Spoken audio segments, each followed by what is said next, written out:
Hello guys! Hello Sagittarius! Welcome dito sa aking channel, Kapalaran 888. Welcome Sagittarius. Alamin natin kung anong messages, vibration, gabay, energy para sa lahat ng Saggy. Okay, kumuha tayo dito ng 2 cards lang. Wow, balance. Okay. Okay, same siya sa Aries. So, if gusto mong panoorin yung Aries, panoorin mo siya. Kasi parang pareho lang siya sa message mo.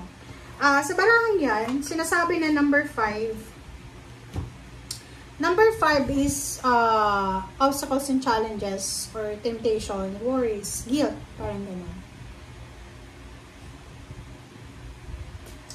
Kung ano man to na nararamdaman mo na pag-aalala, guilt, or worries, sinasabi ng baraha sa'yo na ma-overcome mo pa rin yan. Okay?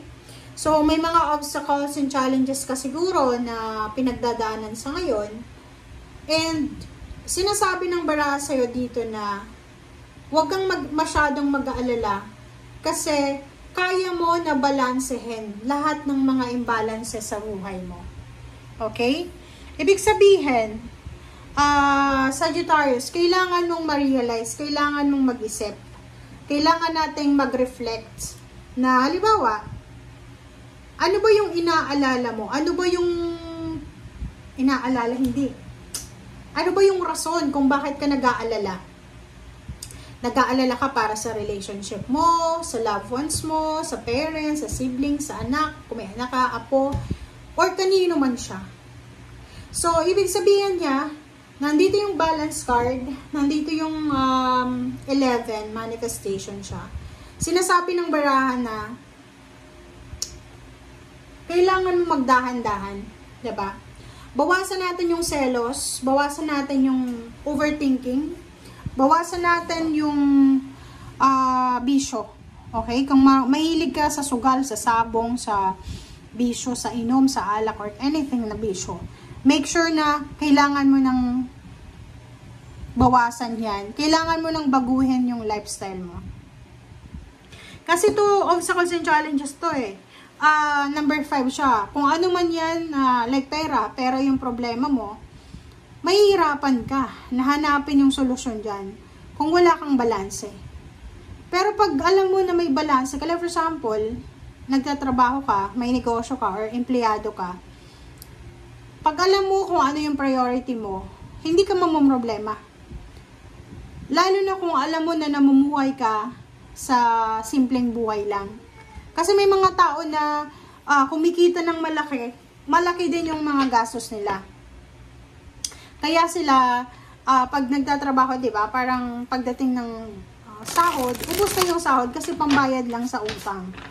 So, sa'yo, sinasabi ng barahan na lahat ng obstacles, emotional man yan or financial, mapagtatagumpayan mo yan kung talagang gugustuhin mo. Okay? O, gano'n naman pala eh. So, ang nakikita ko sa'yo dito, nag-aalala ka.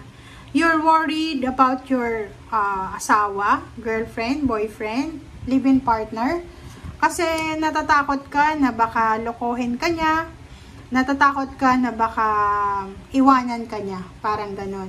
But ang nakikita ko sa'yo dito,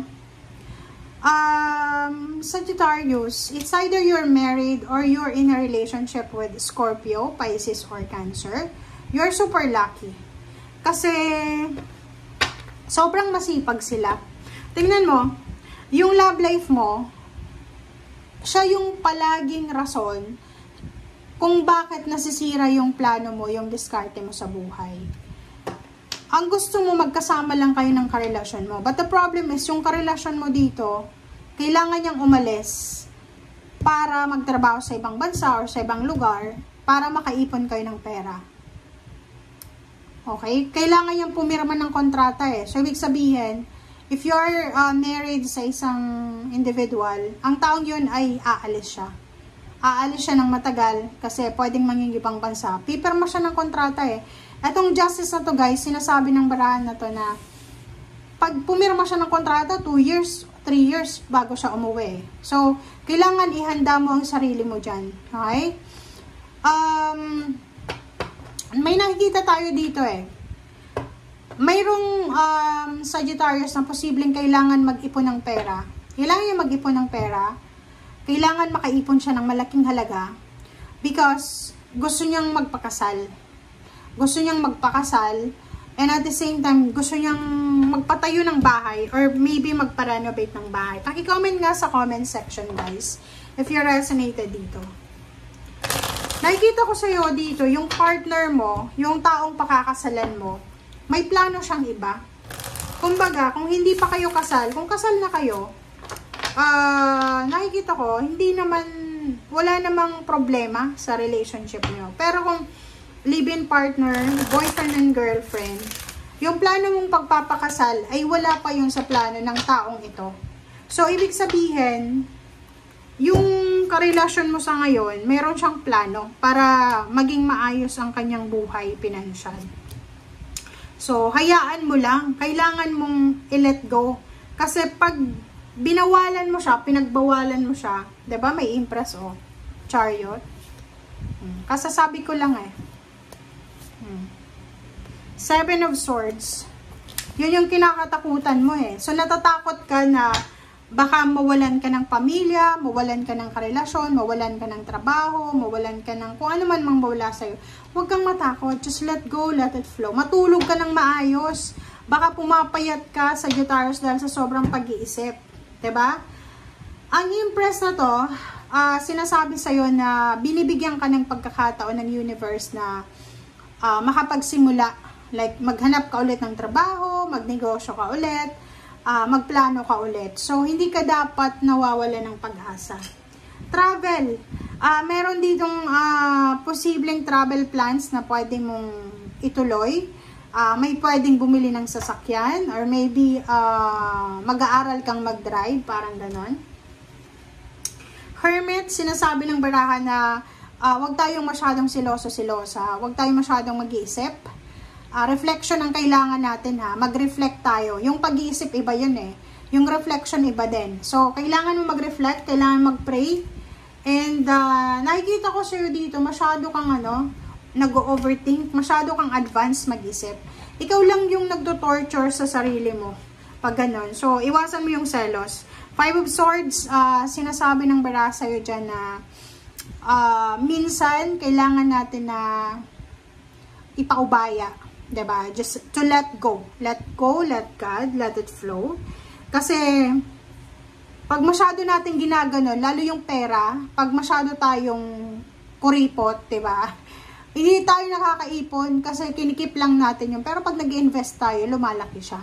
Relationship, ganun din ha. Pag masyado kang siloso-silosa, iiwanan ka niyan eh. Masasakal siya.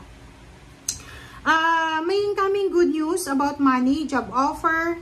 And nakikita ko, tingnan mo, dalawa yung Queen of Pentacles dito.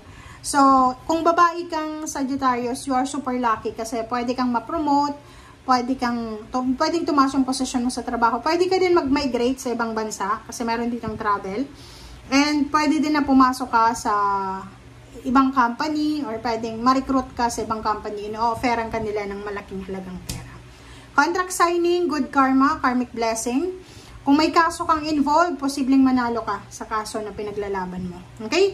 Thank you guys for watching and see you again. Bye!